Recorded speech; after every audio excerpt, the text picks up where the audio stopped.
ಎಲ್ಲ ಸ್ನೇಹಿತರಿಗೂ ನಮಸ್ಕಾರ. ನಿಮ್ಮನ್ನ ಹೊಸ ವಿಡಿಯೋಗೆ ಎಲ್ಲರಿಗೂ ಸ್ವಾಗತವನ್ನು ಕೋರ್ತಿದ್ದೀನಿ. ಈಗೆಲ್ಲ ನಿಮಗೆ ಆಲ್ರೆಡಿ ಆ ಬೋರ್ಡ್ ನೋಡುತ್ತೇನೆ ಗೊತ್ತಾಗ್ತದೆ ನಾವೆಲ್ಲಿದ್ದೀವಿ ಅಂತ ಹೇಳ್ಬಿಟ್ಟು. ಹೌದು, ಇವತ್ತು ನಾವು ಕಾಪು ಬೀಚ್ ಹತ್ರ ಇದ್ವಿ. ಕಾಪು ಬೀಚ್ ಒಂದು ಸುಂದರವಾದಂಥ ಒಂದು ಅದ್ಭುತವಾದಂಥ ಬೀಚು. ಸುತ್ತಲಿನ ಪರಿಸರನೂ ಸಹಿತ ಅಷ್ಟೇ ಅದ್ಭುತವಿದೆ. ಅದ್ರ ಜೊತೆಗೆ ಇಲ್ಲಿ ನೋಡಲು ಕಾಣ್ತಿದೆ ಒಂದು ಲೈಟ್ ಹೌಸ್. ಈ ಲೈಟ್ ಹೌಸ್ ಕಾಪು ಬೀಚಲ್ಲಿ ಒಂದು ಅಟ್ರಾಕ್ಷನ್, ಆಕರ್ಷಣೆ ಅಂತಲೇ ಹೇಳ್ಬೋದು. ಏನಪ್ಪ ಅಂತಂದರೆ ಅದ್ರ ಇತಿಹಾಸ ಮುಂದೆ ನೋಡೋಣ. ನೋಡಿ, ಸಮುದ್ರದ ಅಲೆಗಳು, ಸಮುದ್ರ ತೀರ ಎಷ್ಟು ಸುಂದರವಾಗಿದೆ, ಎಷ್ಟು ಚೆನ್ನಾಗಿ ಕಾಣ್ತಾ ಇದೆ ಅಂತ ಹೇಳ್ಬಿಟ್ಟು. ಅಲ್ಲೊಂದು ಬೋಟ್ ಸಹಿತ ಇದೆ. ಮೋಸ್ಟ್ಲಿ ನಾವು ಹೋದಾಗಲಿ ನಾವಾಗಲಿ ಆ ಬೋಟಲ್ಲಿ ಎಲ್ಲೂ ಒಳಗಡೆ ಹೋಗಲಿಲ್ಲ. ಮತ್ತಲ್ಲಿ ಆ ಕಡೆ ಕಾಣ್ತಿದೆ ನೋಡಿ, ನಿಮಗೆ ಒಂದೊಂದು ಸ್ವಲ್ಪ ನೆಕ್ಸ್ಟ್ ಹತ್ರದಲ್ಲಿ ಕಾಣುತ್ತೆ ಒಂದು ಕುದುರೆನೂ ಸಹಿತ ಇದೆ. ಒಂದು ಸವಾರಿ ಮಾಡ್ಬೋದು, ಕುದುರೆ ರೈಡ್ನು ಮಾಡ್ಬೋದು ಅಲ್ಲಿ ಅನ್ಸುತ್ತೆ, ಯಾವಾಗಲೂ ಇರುತ್ತೆ ಅನ್ಸುತ್ತೆ. ಮತ್ತೆ ಇಲ್ಲಿ ಜನಸಂಖ್ಯೆನೂ ಕಮ್ಮಿ ಜನ ಇರ್ತಾರೆ. ಮಲ್ಪೆ ಬೀಚ್ ಆಗಲಿ ಬೇರೆ ಬೀಚ್ಗಳಲ್ಲಾಗಲಿ ಜನಗಳು ತುಂಬ ಜನ ಇರ್ತಾರೆ, ಜನಜಂಗುಳಿ ಜಾಸ್ತಿ ಇರುತ್ತೆ. ಆದರೆ ಇಲ್ಲಿ ಜನ ಕಮ್ಮಿ ಇರ್ತಾರೆ. ಒಂದು ಒಳ್ಳೆ ಎಂಜಾಯ್ ಮಾಡ್ಬೋದು, ಒಳ್ಳೆ ಅಲೆಗಳು, ಒಂದು ಒಳ್ಳೆ ಸ್ವಚ್ಛವಾದಂಥ ಪ್ರದೇಶ. ಎಷ್ಟು ಸ್ವಚ್ಛವಾಗಿದೆ ಅಂತ ಹೇಳ್ಬಿಟ್ಟು ಸಹಿತ ನೀವು ನೋಡ್ಬೋದು. ಆ ಅಲೆಗಳು ಬರ್ತಾ ಇದ್ದಾವೆ, ನೀರಾಗಲಿ ಎಲ್ಲ ಒಳ್ಳೆ ಸ್ವಚ್ಛವಾಗಿದೆ. ಒಂದು ಸುಂದರವಾದಂಥ ಪ್ರದೇಶ. ಸುತ್ತಲೂ ಸೈಡಲ್ಲೆಲ್ಲ ಹಚ್ಚ ಹಸಿರಿಂದ ಕಂಗೊಳಿಸ್ತಾ ಇದೆ, ಹಚ್ಚ ಹಸಿರಿಂದ ತುಂಬಿದೆ. ಹಾಗೆ ಇಲ್ಲಿ ನೋಡಿ, ಸುತ್ತ ನೀವು ನೋಡ್ಬೋದು ಹಸಿರು, ಎಲ್ಲಿ ನೋಡಿದ್ರು ಹಸಿರಿನಿಂದಲೇ ಕಂಗೊಳಿಸ್ತಾ ಇರೋದು. ಹಾಗೆ ಇಲ್ಲಿ light house main attraction, main ಇಲ್ಲಿ ಇರೋದೇ ಲೈಟ್ ಹೌಸ್. ಏನಪ್ಪ ಲೈಟ್ ಹೌಸ್, ಯಾಕೆ ಲೈಟ್ ಹೌಸ್ ಇಲ್ಲಿ ಮಾಡಿದ್ರು, ಯಾವಾಗ ಮಾಡಿದ್ರು ಅಂತೇಳಿ ನೀವು ಯೋಚನೆ ಮಾಡ್ಬೋದು. ಅಂದರೆ ಇಲ್ಲಿ ಬ್ರಿಟಿಷ್ ಕಾಲದಲ್ಲಿ ಅಂದರೆ 1901ರಲ್ಲಿ ಈಸ್ಟ್ ಇಂಡಿಯಾ ಕಂಪ್ನಿ ಈ ಲೈಟ್ ಹೌಸನ್ನ ನಿರ್ಮಾಣ ಮಾಡಿದ್ರು. ಏನಕ್ಕೆ, ಯಾಕೆ ನಿರ್ಮಾಣ ಮಾಡಿದ್ರು ಅಂತಂದರೆ, ಹಿಂದೆ ಹಡಗುಗಳು ಅವ್ರ ಏನು ಜಾಗಕ್ಕೆ ಬಂದು ನಿಲ್ಲಬೇಕಿತ್ತು, ಆ ಜಾಗಕ್ಕೆ ಬರೋದಕ್ಕೆ ಈ ಲೈಟ್ ಹೌಸಿಂದ ದೀಪದ ಥರ ಅಷ್ಟು ದೊಡ್ಡ ಲೈಟ್ ಹೌಸ್, ಒಂದು ಬೃಹದಾಕಾರದ ಒಂದು ಬಂಡೆ ಮೇಲೆ 100 ಅಡಿ ಎತ್ತರದಲ್ಲಿರುವಂಥ ಒಂದು ಲೈಟ್ ಹೌಸ್. ಅದು 100 ಅಡಿ ಎತ್ತರ ಇದೆ ಲೈಟ್ ಹೌಸ್. ಅದು ಆ ಲೈಟ್ ಹೌಸಿನ ವಿಶೇಷತೆ ಏನಂತಂದರೆ, ಅವಾಗ ಹಿಂದೆ ಸೀಮೆಣ್ಣೆ ಹಾಕಿ ಒಂದು ಲೈಟ್ನ ಬೆಳಗಿಸ್ತಿದ್ರಂತೆ. ಯಾಕಪ್ಪ, ಏನು ಅಂತಂದರೆ, ಆ ಲೈಟಲ್ಲಿ ಮಿನುಗ್ತಾ ಇದ್ದರೆ, ದೀಪ ಅಲ್ಲಿ ಬೆಳಗ್ತಾ ಇದ್ದರೆ, ಅಲ್ಲಿ ದಾರಿ ಹಡಗುಗಳು ಬರ್ತಿದ್ವಲ್ಲ, ಆ ಹಡಗುಗಳಿಗೆ ದಾರಿ, ಎಲ್ಲಿ ಹೋಗ್ಬೇಕು, ನಾವು ಯಾವ ಕಡೆ ಹೋಗ್ಬೇಕು, ಯಾವ ಕಡೆ ಸಾಗಬೇಕು ಅನ್ನೋದನ್ನ ದಾರಿ ತೋರಿಸ್ತಿದ್ರಂತೆ. ಆಮೇಲೆ ಬೃಹದಾಕಾರದ ಬಂಡೆಗಳು ಹಡಗಲ್ಲಿ ಎಲ್ಲರೂ ಮಧ್ಯದಲ್ಲಿ ಹಡಗಿಗೆ ಅಡ್ಡ ಆಗಿ ಹೊಡೆದು ಅಪಾಯಗಳು ಆಗಬಾರ್ದು, ಎಚ್ಚರಿಕೆಯಿಂದ ಓಡಾಡಬೇಕು ಅನ್ನೋದಕ್ಕೋಸ್ಕರನೂ ಸಹಿತ ಈ ಲೈಟ್ ಹೌಸ್ನ ಬಳಸ್ತಾ ಇದ್ದಂತೆ. ಆದರೆ ಈಗ ಏನು ಮಾಡಿದ್ದಾರೆ ಅಂತಂದರೆ, ಲೈಟಿಂಗಲ್ಲಿ ಲೈಟ್ ಆನ್ ಆಗಂಗೆ ಮಾಡಿದ್ದಾರೆ. ಅಂದರೆ ಪ್ರತಿ 20 ಸೆಕೆಂಡಿಗೆ ಅಲ್ಲಿ ಲೈಟ್ ಮಿನುಗುತ್ತೆ. ಆ ಲೈಟ್ ಮಿನುಗೋದ್ರಿಂದ ಹಡಗುಗಳಿಗೆ ಮಾರ್ಗದರ್ಶನ ನೀಡುತ್ತೆ. ನೀವು ಎಲ್ಲಿ ಹೋಗಬೇಕು, ನಿಮ್ಮ ಎಲ್ಲಿ ಪ್ಲೇಸಿಗೆ ಸೇರಬೇಕು, ನಿಮ್ಮದು ಜಾಗ ಎಲ್ಲಿ ಅಂತ ಹೇಳ್ಬಿಟ್ಟು ತೋರಿಸುತ್ತೆ. ಆದರೆ ಇದು ಲೈಟ್ ಹೌಸನ್ನು ಏನಕ್ಕೆ ನಿರ್ಮಾಣ ಮಾಡಿದ್ರು, ಯಾಕೆ ನಿರ್ಮಾಣ ಮಾಡಿದ್ರು ಅಂತ ಹೇಳ್ಬಿಟ್ಟು ಒಂದು ಇತಿಹಾಸ ಆಗಿದೆ. ಸುಮಾರು 124 ವರ್ಷ ಆಯಿತು ಆ ಲೈಟ್ ಹೌಸ್ನ ನಿರ್ಮಾಣ ಮಾಡಿ. ಒಂದು ಸುಂದರವಾದಂಥ ಲೈಟ್ ಹೌಸು. ಹಿಂದೆ ಆ ಲೈಟ್ ಹೌಸಿನ ಮೇಲ್ಗಡೆ ಹೋಗಿ ತುದಿಗೆಲ್ಲ ಹತ್ತಕ್ಕೆ ಅವಕಾಶ ಇತ್ತು. ಈಗ ಸದ್ಯದಲ್ಲಿ ಅಲ್ಲಿ ಮೇಲ್ಗಡೆ ತುದಿಗೆಲ್ಲ ಹತ್ತಕ್ಕೆ ಅವಕಾಶನ ನಿಷೇಧಿಸಿದ್ದಾರೆ. ಯಾಕೆಂದರೆ ಸ್ವಲ್ಪ ಏನೋ ಕಾಮಗಾರಿಗಳು ಅದು ಇದು ಕೆಲಸ ಮಾಡ್ತಾ ಇರೋದ್ರಿಂದ ಅಲ್ಲೆಲ್ಲ ಮೇಲ್ಗಡೆ ಆ ಲೈಟ್ ಹೌಸನ್ನ ತುದಿಗತ್ತಿ ಸಮುದ್ರನ ಸುತ್ತ ಹೇಗಿದೆ ಏನು ಅಂತ ಹೇಳ್ಬಿಟ್ಟು ವೀಕ್ಷಣೆ ಮಾಡ್ಬೋದು. ಅಂದರೆ 100 ಅಡಿ ಮೇಲಕ್ಕೂ ಸಹಿತ ನಾವು ಹೋಗ್ಬೋದಿತ್ತು.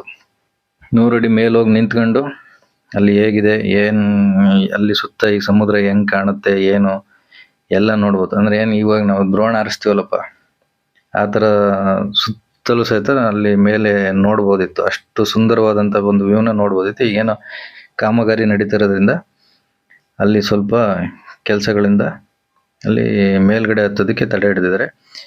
ಈಗಲೂ ನಾವು ಅಲ್ಲಿ ಏನು ಬಂಡೆ ಇದೆ, ಅಲ್ಲಿ ಆ ಬಂಡೆನ ಮೆಟ್ಲತ್ತಿ ಹೋಗ್ಬೋದು. ಈಗ ಅಲ್ಲಿಗೆ ಹೋಗ್ತೀನಿ ನೋಡಿ, ಅಲ್ಲಿ ಆ ಕಡೆ ಹೋಗ್ತೀನಿ. ಆಮೇಲೆ ಕಾಪು ಅಂತಂದ್ರೆ ಒಂದು ತುಳುನಲ್ಲಿ ಒಂದು ಅರ್ಥ ಇದೆ. ಕಾಪು ಅಂತಂದ್ರೆ ಕಾವಲು, ಕಾವಲು ಅಂತ ಅರ್ಥ ಬರುತ್ತೆ. ಕಾಪು ಅಂತಂದ್ರೆ ಈ ಕಾಪು ಬೀಚ್ನ ಅಲ್ಲಿ ಏನು ಒಂದು ಲೈಟ್ ಹೌಸ್ನ ಮಾಡಿದರೆ ಅದು ಕಾವಲನ್ನ ಕಾಯೋದಕ್ಕೆ ಅನ್ನೋ ಉದ್ದೇಶಕ್ಕೆ, ಅಂದ್ರೆ ಹಡಗುಗಳಿಗಾಗ್ಲಿ ಅಲ್ಲಿ ಬರುವಂತ ಬೋಟ್ಗಳಿಗಾಗಲಿ ಮಾರ್ಗದರ್ಶನ ನೀಡೋಕ್ಕೆ ಕಾವಲು, ಅವ್ರಿಗೆ ಆ ಹಡಗುಗಳ ಕಾವಲಿಗೋಸ್ಕರನೇ ಈ ಲೈಟ್ ಹೌಸ್ನ ಮಾಡಿದ್ದಾರೆ ಅನ್ನೋದೇ ಒಂದು ವಿಶೇಷ.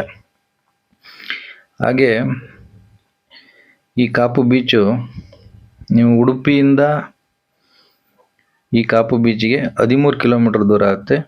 ಮಂಗಳೂರಿಂದ ಸುಮಾರು 40 ಕಿಲೋಮೀಟರ್ ದೂರ ಆಗುತ್ತೆ. ಮಂಗಳೂರು ಕಡೆಯಿಂದ ಬರುವಾಗ ನಿಮಗೆ ಉಡುಪಿಗೆ 13 ಕಿಲೋಮೀಟರ್ ಇರೋ ಹಾಗೆ ಎಡಭಾಗದಲ್ಲಿ ನಿಮಗೆ ಬೀಚಿನ ಒಳಗಡೆ ಸುಮಾರು ಒಂದು 2 ಕಿಲೋಮೀಟರ್ ಒಳಗಡೆ ಬರಬೇಕಾಗತ್ತೆ. ಹಾಗೆ ಈಗ ಕಾಣ್ತಾ ಇದೆ ನಿಮಗೆ ಈ ಪ್ಲೇಸಲ್ಲಿ ನಿಮಗೆ ಆಟ ಆಡೋದಕ್ಕಾಗಲಿ ಇಲ್ಲ ಅಲ್ಲಿ ಹೋಗೋದಕ್ಕಾಗಲಿ ಅಲ್ಲೊಂದು ದಾರ ಅಡ್ಡ ಕಟ್ಟಿ ನೋಡಿ, ಒಂದು ಸಣ್ಣದಾಗಿ ಬಟ್ಟೆ ಕಾಣ್ತಿದೆ, ದಾರನೂ ಕಾಣ್ತಿದೆ. ಆ ಬಾವುಟ ಎಲ್ಲ ಏನು ಹಾಕಿದ್ದಾರೆ, ಅಲ್ಲೆಲ್ಲ ನಿಷೇಧ ಇರಿದ್ದಾರೆ. ಅಂದರೆ ಅಲ್ಲಿ ಯಾರು ಹೋಗ್ಬಾರ್ದು, ಅಲ್ಲಿ ಯಾರು ಆಟ ಆಡಬಾರ್ದು, ಈಜಾಡಕ್ಕೆ ಯಾರು ಇಳಿಬಾರ್ದು ಅಂತ ಹೇಳ್ಬಿಟ್ಟು. ಅಂದ್ರೆ ಅಲ್ಲಿ ಆಳ ಜಾಸ್ತಿ ಇದೆ, ಮತ್ತೆ ಈ ಬಂಡೆಗಳ ಮೇಲೆ ಹೋಗಿ ಅಲೆ ಹೊಡೆದ್ರೆ ಆ ಕಡೆ ಹೋಗ್ಬಿಡ್ತಾರೆ, ಏನು ಪ್ರಾಣಕ್ಕೆ ಅಪಾಯ ಇದೆ ಅನ್ನೋ ಕಾರಣಕ್ಕೋಸ್ಕರ ನೋಡಿ ಅಲ್ಲೆಲ್ಲ ದಾರ ಹಾಕಿದ್ದಾರೆ. ಇಲ್ಲಿ ಯಾರು ಹತ್ತಬಾರ್ದು, ಅಲ್ಲಿ ಯಾರು ಹೋಗ್ಬಾರ್ದು ಅಂತ ಹೇಳ್ಬಿಟ್ಟು ಅಲ್ಲಿ ದಾರ ಎಲ್ಲ ಮಾಡಿದ್ದಾರೆ. ಅದಕ್ಕಾಗಿ ಅಲ್ಲೊಂದು ಬೋರ್ಡ್ನು ಸಹಿತ ಬರೆದಿದ್ದಾರೆ, ಯಾರು ಆ ಕಡೆ ಬರಬೇಡಿ, ಯಾರು ಆ ಕಡೆ ಹೋಗ್ಬೇಡಿ ಅಂತ ಹೇಳ್ಬಿಟ್ಟು. ಒಂದು ಸುಂದರವಾದ ಪ್ರದೇಶ ಈ ಪ್ಲೇಸು ಸಹಿತ, ಇಲ್ಲೂ ಸಹಿತ ಯಾರು ಹೋಗ್ಬಾರ್ದು ಅನ್ನೋದಕ್ಕೋಸ್ಕರನೇ ಈ ದಾರಿಲೆಲ್ಲ ಪೂರ್ತಿ ಅಲ್ಲಿ ತನಕ ಈ ಬಂಡೆಗಳ ಮೇಲೂ ಯಾರು ಹತ್ತಬೇಡಿ ಅಂತಲೂ ಸಹಿತ ತೋರಿಸಿದ್ದಾರೆ. ಅಪಾಯ ಇರೋ ಕಡೆ ದಯವಿಟ್ಟು ಯಾರು ಹೋಗ್ಬೇಡಿ. ತಮ್ಮ ಜೀವಕ್ಕೆ ಯಾವುದೇ ತೊಂದರೆ ಆದ್ರೂ ನಿಮ್ಮ ಮನೆಯವರು ನಿಮಗೋಸ್ಕರ ಕಾಯ್ತಾ ಇರ್ತಾರೆ. ಯಾರು ಸಹಿತ ಆ ಪ್ಲೇಸಲ್ಲಿ ಹೋಗಿ ಏನು ತೊಂದರೆ ತಗೋಬೇಡಿ. ಈಗ ನೋಡಿ ಅಲ್ಲಿ ನಾನು ಮೇಲ್ಗಡೆ ಹೋಗಿ ಒಂದು ವಿಡಿಯೋ ಮಾಡ್ತಿರುವಾಗ ಆ ಬಂಡೆ ಮೇಲೆ 2 ಜನ ಹುಡುಗರು ಹೋಗಿ ಫೋಟೋ ತೆಕ್ಕೊಳಕ್ಕೆ ಹೋಗ್ತಾರೆ. ಏನಾದ್ರು ಹೆಚ್ಚು ಕಡಿಮೆ ಆದರೆ ಯಾರು ಹೊಣೆ ಹೇಳಿ? ಯಾರಿಗೆ ಯಾರು ಇರಲ್ಲ, ನಮಗೆ ನಾವೇ ಹೊಣೆ. ನಮಗೆ ನಾವೇ ಎಚ್ಚರಿಕೆಯಿಂದ ಇರಬೇಕು. ಒಳ್ಳೆ ಸುಂದರ ನೋಡಿ, ಅಲ್ಲಿ ದೋಣಿಗಳು ಹೋಗ್ತಿದ್ದಾವೆ, ಅಲ್ಲಿ ಮಧ್ಯದಲ್ಲಿ ಅಲ್ಲಿ ಕಾಣ್ತಿದೆ ನೋಡಿ ದೋಣಿ, ನಿಮಗೆ ಅಲ್ಲಿ ಓಡಾಡ್ತಿದ್ದಾವೆ ದೋಣಿಗಳು. ನೋಡಿ ಎಷ್ಟು ಚೆನ್ನಾಗಿ ಒಂದು ಸುಂದರವಾದಂಥ ಒಂದು ಬೀಚು. ಜನಸಂಖ್ಯೆನೂ ತುಂಬ ಕಡಿಮೆ ಇದೆ. ನೀವು ಎಷ್ಟು ಆಟ ಆಡೋದಕ್ಕೆ ತುಂಬ ಚೆನ್ನಾಗಿದೆ. ಹಂಗೆ ಆ ಕಡೆ ಪಾರ್ಕಿಂಗ್ ಪ್ಲೇಸು ಅಷ್ಟೇ ತುಂಬ ಚೆನ್ನಾಗಿದೆ. ಸುಮಾರು ಗಾಡಿ ನಿಲ್ಲುವಂಥ ಒಂದು ಪಾರ್ಕಿಂಗ್ ಪ್ಲೇಸ್ ಇದೆ. ಆದರೆ ಪಾರ್ಕಿಂಗಿಗೆ 20 ರೂಪಾಯಿ ಟಿಕೆಟ್ ತಗೊಳ್ತಾರೆ, ಎಷ್ಟೊತ್ತಾದ್ರೂ ನಿಲ್ಲಿಸ್ಬೋದು. ಹಾಗೆ ಇಲ್ಲಿ ಸ್ನಾನ ಮಾಡಿಬಿಟ್ಟು ಈಜೊಡೆದ್ಬಿಟ್ಟು ಆಟ ಆಡ್ಬಿಟ್ಟು ನೀವು ಆ ಕಡೆ ಹೋದರೆ ಆರಾಮಾಗಿ ಸ್ನಾನ ಮಾಡಿ ಬರೋದಕ್ಕೂ ವ್ಯವಸ್ಥೆ ಇದೆ, ಬಾತ್ರೂಮ್ಗಳು ವ್ಯವಸ್ಥೆ ಇದೆ. ಅಲ್ಲೂ ಚಾರ್ಜಸ್ ನಾನೇನು ಹೋಗಿರಲಿಲ್ಲ, ಅದ್ರದ್ದು ಐಡಿಯಾ ಇಲ್ಲ. ನೋಡಿ ಸುತ್ತಲಿನ ಪ್ರದೇಶ. ಹೀಗೆ ಬೆಟ್ಟದ ಮೇಲೆ ಏನು ನಿಮಗೆ ಸೆಕ್ಯೂರಿಟಿಗೋಸ್ಕರ ಅಲ್ಲಿ ಇಳಿಯೋದಕ್ಕೆ ಯಾರಿಗೂ ಇದಾಗಬಾರ್ದು, ತೊಂದರೆ ಆಗಬಾರ್ದು ಅಂತ ಹೇಳ್ಬಿಟ್ಟು ಏನು ಸುತ್ತ ಬೇಲಿ ಥರ ಮಾಡಿದ್ದಾರೆ, ಅಲ್ಲೆಲ್ಲ ಹೋಗ್ಬೋದು. ನೋಡಿ ಇದೆ 100 ಅಡಿ ಎತ್ತರದ ಲೈಟ್ ಹೌಸ್. ಈ ಕಾಪು ಬೀಚಿನ ವಿಶೇಷ ಆಕರ್ಷಣೆ ಅಂತಲೇ ಹೇಳ್ಬೋದು. ಬ್ರಿಟಿಷರ ಕಾಲದಲ್ಲಿ ನಿರ್ಮಾಣ ಮಾಡಿರೋವಂಥದ್ದು ಒಂದು ಅದ್ಭುತವಾದಂಥ ಒಂದು ಲೈಟ್ ಹೌಸ್ ಅಂತ ಹೇಳ್ಬಿಟ್ಟು ಹೇಳ್ಬೋದು. ತುಂಬ ಚೆನ್ನಾಗಿದೆ ಬೀಚ್, ಅಷ್ಟೇ ತುಂಬ ಅದ್ಭುತವಾಗಿದೆ. ಒಂದ್ಸತಿ ಹೋಗಿ ಎಲ್ಲರೂ ನೋಡಿ, ಯಾರು ಸಮುದ್ರದಲ್ಲಿ ಆಟ ಆಡ್ತಿರೋ ಏನು ಮಾಡ್ತಿರೋ ಆದರೆ ಎಚ್ಚರಿಕೆಯಿಂದ ಇರಿ. ನಮಗೆ ನಾವೇ ಜವಾಬ್ದಾರರಾಗಿರ್ತೀವಿ, ನಮ್ಮ ಜೀವಕ್ಕೆ ನಾವೇ ಸಹಿತ ಜವಾಬ್ದಾರರಾಗಿರ್ತೀವಿ. ನೋಡಿ ಎಷ್ಟು ದೊಡ್ಡದಾಗಿ, ಎಷ್ಟು ದೂರ ಇದೆ, ಎಷ್ಟು ಯಾವ ಕಡೆ ನೋಡಿದ್ರು ಸಹಿತ ಸಮುದ್ರದ ನೀರೇ, ಎಷ್ಟು ಚೆನ್ನಾಗಿ ಕಾಣ್ತಿದೆ ಅಂತೇಳಿ ಸಹಿತ ನೋಡ್ಬೋದು. ಎಷ್ಟು ಸುಂದರವಾದಂಥ ಒಂದು ಪ್ರದೇಶ ಅಂತ. ಸಮುದ್ರದಲ್ಲಿ ಆಟ ಆಡೋಕ್ಕೆ ಒಂದು ಖುಷಿ, ಅಷ್ಟು ಸಂತೋಷ ಆಗುತ್ತೆ. ನೋಡಿ ಅಲ್ಲಿ ಮೆಟ್ಲಿದ್ದಾವೆ, ಆ ಮೆಟ್ಲುಗಳ ಮುಖಾಂತರ ನಾವಲ್ಲಿ ಮೇಲೆ ಹೋಗ್ಬೋದು. ಒಂದು 25ರಿಂದ 30 ಮೆಟ್ಲು ಹತ್ಬೇಕಾಗತ್ತೆ. ಒಂದು ಒಳ್ಳೆ ಅದ್ಭುತವಾದಂಥ ಪ್ರದೇಶ, ತುಂಬ ತುಂಬ ಚೆನ್ನಾಗಿದೆ ಕಾಪು ಬೀಚ್. ಇದನ್ನು ಒಂದು ಯಾರೋ ಹೇಳಿದ ಪ್ರಕಾರ ಸರ್ಕಾರದಿಂದ ಯಾವುದೋ ಒಂದು ಟ್ರಸ್ಟಿಗೆ ವಹಿಸ್ಕೊಟ್ಟಿದ್ದಾರೆ. ಆ ಟ್ರಸ್ಟ್ ಅವರು ತುಂಬ ಚೆನ್ನಾಗಿ ಅಂದರೆ ತುಂಬ ಚೆನ್ನಾಗಿ ಇಟ್ಕೊಂಡಿದ್ದಾರೆ. ಇಲ್ಲಿ ಫಿಲ್ಮ್ ಶೂಟಿಂಗಿಗೆ 20,000 ರೂಪಾಯಿ, ಮತ್ತು ಧಾರಾವಾಹಿ ಶೂಟಿಂಗಿಗೆ 15,000 ರೂಪಾಯಿ, ಮತ್ತು ವಿಡಿಯೋ ಪ್ರೀ ವೆಡ್ಡಿಂಗ್ ಶೂಟ್ ಅದು ಇದಕ್ಕೆ ಇರ್ಬೋದು 1,500 ರೂಪಾಯಿ 2,000 ರೂಪಾಯಿ ಚಾರ್ಜಸ್ ಮಾಡ್ತೀವಿ ಅಂತೇಳಿ ಸಹಿತ ಅಲ್ಲೊಂದು ಬೋರ್ಡ್ ಹಾಕಿದ್ದಾರೆ. ಆ ಬೋರ್ಡ್ ವಿಡಿಯೋ ಇಲ್ಲಿಲ್ಲ, ಅಲ್ಲೊಂದು ಬೋರ್ಡ್ ಸಹಿತ ಹಾಕಿದ್ದಾರೆ. ಅದು ಸಹಿತ ಇದೆ, ಅಂದ್ರೆ ಪ್ರೈವೇಟ್ ಅವರಿಗೆ ಈ ಬೀಚನ್ನ ಮೇಂಟೆನೆನ್ಸ್ಗೆ ವಹಿಸ್ಕೊಟ್ಟಿದ್ದಾರೆ. ಆಮೇಲೆ ನಿಮಗೆ ಸುತ್ತ ಅಲ್ಲಿ ಅಂಗಡಿಗಳು ಸಹಿತ ಇದಾವೆ. ಏನಾದ್ರು ತಿನ್ಬೇಕು, ಏನಾದ್ರು ಇದು ಮಾಡ್ಬೇಕು ಅಂದ್ರೆ ನಿಮಗೆ ಅಲ್ಲಿ ಅಂಗಡಿಗಳು ಸಹಿತ ಇದಾವೆ. ಒಂದು ಅದ್ಭುತವಾದಂತ, ಒಂದು ಸುಂದರವಾದಂತ ಪ್ರದೇಶ. ನೋಡಿ, ಈಗ ನಾನು ಮೇಲಕ್ಕೆ ಹೋಗ್ತಾ ಇದೀವಿ. ಹೋಗಿ ಈಗ ಹೋದ್ರೆ ಮೇಲಿಂದ ನಿಮ್ಗೆ ಯಾವ ತರ ಕಾಣುತ್ತೆ. ಇಲ್ಲಿಂದ ನಾವು ಆ ಲೈಟ್ ಹೌಸ್ ಮೇಲೆ ಹತ್ತಿ ಒಳಗಡೆ ಮೆಟ್ಲಲ್ಲಿ ಹತ್ತಿ ನೋಡಿ ಕಾಣುತ್ತೆ. ಇದ್ರ ಒಳಗಡೆ ಹತ್ತಿ ನಾವು ಮೇಲ್ಗಡೆ ಹೋಗಿದ್ರೆ ಯಾವ ತರ ಕಾಣ್ತಿತ್ತು, ಯಾವ ತರ ಕಾಣುತ್ತೆ ಅನ್ನೋದನ್ನ ನೀವು ಒಂದು ಇಮ್ಯಾಜಿನ್ ಮಾಡ್ಕೊಳ್ಳಿ ಏನು ಅಂತ ಹೇಳ್ಬಿಟ್ಟು. ಈಗ ಹೋಗಕ್ ಆಗಲ್ಲ, ಯಾಕೆ ಅಂತಂದ್ರೆ ಇಲ್ಲಿ ನಿಷೇಧ ಮಾಡಿದ್ದಾರೆ. ನಾನು ಮುಂದೆ ಹೋಗ್ತೇನೆ ನಿಮಗೆ ಆ ಬಂಡೆಯಲ್ಲಿ. ಆಮೇಲೆ ಸುತ್ತ ನಿಮಗೆ ಈ ತರ ಬೇಲಿಗಳನ್ನ ಮಾಡಿ ಸುತ್ತ ಅಲ್ಲಿಂದ ಕೆಳಗಡೆ ಯಾರು ಇಳಿಬಾರ್ದು ಅಂತಲೂ ಸಹಿತ ಆ ತರ ಬೇಲಿಗಳು ಮಾಡಿ ಬೇಲಿ ಮಾಡಿದ್ದಾರೆ. ಒಂದು ಒಳ್ಳೆ ಕೆಲಸ ಮಾಡಿದ್ದಾರೆ. ಯಾಕೆಂತಂದ್ರೆ ಸುಮ್ನೆ ಜನಗಳು ಕೆಳಗೆ ಇಳಿದು ಆ ಕಡೆ ಹೋಗಿ ಈ ಕಡೆ ಹೋಗಿ ಸುಮ್ನೆ ಏನಾದ್ರು ಕೈ ಜಾರಿ ಕಾಲ್ ಜಾರಿ ಸುಮ್ನೆ ತೊಂದರೆಗಳು ಮಾಡ್ಕೊಂಡು ತೊಂದರೆ ಆಗೋದನ್ನ ತಪ್ಪಿಸೋದಕ್ಕೆ ಸೇಫ್ಟಿ ಪ್ರಿಕಾಷನ್ಸ್ನು ಸಹಿತ ಅದ್ಭುತವಾಗಿ ಮಾಡಿದ್ದಾರೆ. ಒಂದು ಒಳ್ಳೆ ಪ್ರದೇಶ ನೋಡಿ. ಅದೇ ಲೈಟ್ ಹೌಸ್ ನಿಮಗೆ ಕಾಣಿಸಿದ್ದೀಗ. ಈ ಆಕಾಶ ನೋಡಿ, ಈ ಕೆಳಗಡೆ ಎಷ್ಟು ಸುಂದರವಾಗಿ ಕಾಣುತ್ತೆ ಅಂತ ಹೇಳ್ಬಿಟ್ಟು ನಿಮಗೆ ಸುತ್ತಲಿನ ಪ್ರದೇಶ ಹೇಗಿದೆ, ಹೇಗೆ ಕಾಣುತ್ತೆ ಅನ್ನೋದನ್ನು ಸಹಿತ ನೀವು ನೋಡ್ಬೋದು. ನೋಡಿ, ಇಲ್ಲಿಂದ ಆ ಮೂಲೆ ನೋಡಿ, ಹಂಗೆ ಹಚ್ಚ ಹಸಿರು ಯಾವ ತರ, ಅದ್ರ ಲೆಫ್ಟ್ ಸೈಡ್ ಅಲ್ಲಿ ನಿಮಗೆ ಹಸಿರು ಯಾವ ತರ ಇದೆ ಅಂತ ಹೇಳ್ಬಿಟ್ಟು ನೀವು ನೋಡ್ಬೋದು. ಮತ್ತೆ ಈ ಕಡೆ ಸೈಡ್ ಎಲ್ಲ ನೀರು, ಸಮುದ್ರದ ನೀರು ಯಾವ ತರ ಇದೆ ಅಂತ ಹೇಳ್ಬಿಟ್ಟು ಒಂದು ಅದ್ಭುತವಾದಂತ ಪ್ರದೇಶ. ಸ್ನೇಹಿತರೆ, ಇವತ್ತಿನ ಸಣ್ಣ ಪರಿಚಯ ಕಾಪು ಬೀಚ್ ಬಗ್ಗೆ ಮಾಡ್ಕೊಟ್ಟಿದ್ದೀನಿ. ಹಾಗೆ ಇವತ್ತು 124 ವರ್ಷ ಏನು ಈ ಕಾಪು ಬೀಚಿಗೆ